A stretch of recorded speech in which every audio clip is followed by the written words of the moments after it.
this Myrtle Pettit, and it's been such a long time.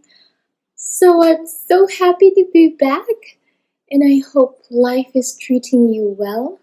I know this has been a challenging year for everyone, and I really do hope that you still find the hope and the courage to continue despite the despites, and also to continue with a purpose at heart and in mind. I think that is very important.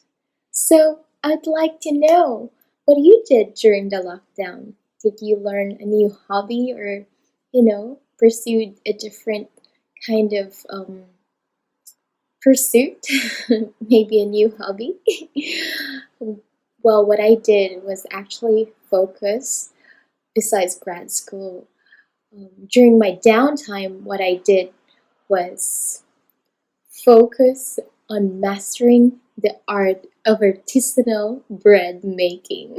Yes, I did a lot of sourdough bread making, specifically 5 different recipes. So I did olive tartine bread. Yum, that's my absolute favorite. The second one is the black and white sesame seed sourdough bread. That was excellent too. Number 3 is the potato sourdough bread.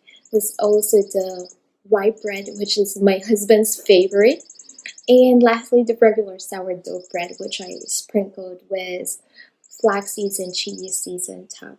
And I also mixed that in the dough. So all were made with sprouted spelt, except for the rye bread because it's mixed it's mixed sprouted rye flour and also sprouted spelt flour.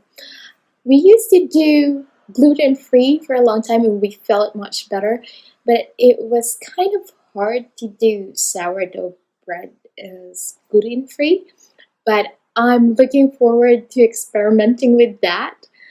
I did also experimented with the acorn, the ancient wheat, and that was quite challenging, to tell you honestly, because it didn't have that kind of stretchability or how do they call it, the elasticity that you would find in the regular wheat varieties. So I'm definitely looking forward to doing more of that, and also the gluten-free sourdough bread. But what makes the traditional sourdough bread a lot healthier? It is because of the probiotics. You may have heard of probiotics. The regular baker's yeast contains the species Saccharomyces cerevisiae, and this actually helps to make the bread rise quickly. And it is because of the pumping action releasing of the carbon dioxide. And in the sourdough bread, it's a slow process of natural fermentation by wild yeast and also with bacteria. In particular is the lactobacillus. And this natural fermentation creates texture, complexity of flavor, a taste, and also nutrient density. So Dr. Will Busiewicz said, the fermentation process reduces the gluten content and enhances the bioavailability of nutrients in the flour. It makes it easier to digest and provides a good variety of positive commensal species for your gut. In 2017, Quorum published a study comparing 2 groups. The first group ate sourdough bread, while the second group ate the regular white bread. It was a week-long trial without washout for 2 weeks, and a crossover which lasted for a week, meaning the breads given to the 2 groups were switched.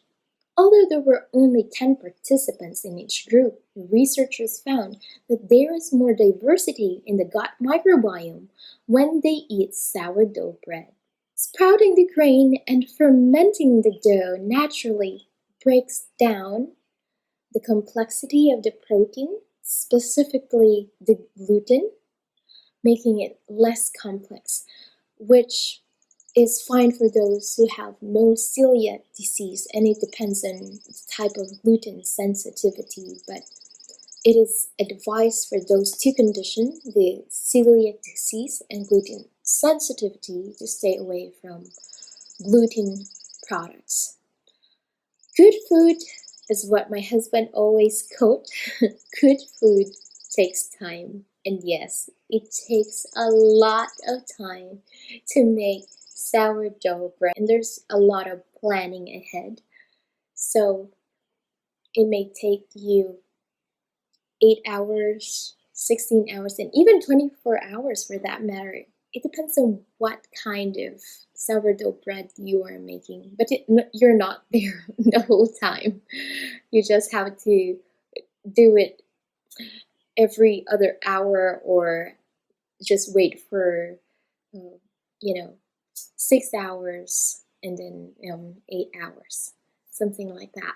So it kind of spans out after a while until the fermentation continues and you see that it's really rising and you smell that it's really fermenting. So it also applies to many other cultured foods, such as traditionally made, that it could be nourishing to the gut, like kimchi, sauerkraut, homemade yogurt, not the one that is commercialized. And this is really, really good and nourishing for our gut. And now that we found out about sourdough bread, that it's also rich in probiotics, so we can probably have that small transition from the regular white bread to the sourdough bread to gain that benefit. For we being many are one bread and one body, for we are all partakers of that one bread. So what is your favorite bread? Or should I say, what is your favorite sourdough bread? Until next time, choose life, choose health, and choose well. For after all is said and done, it's all about a matter of choice.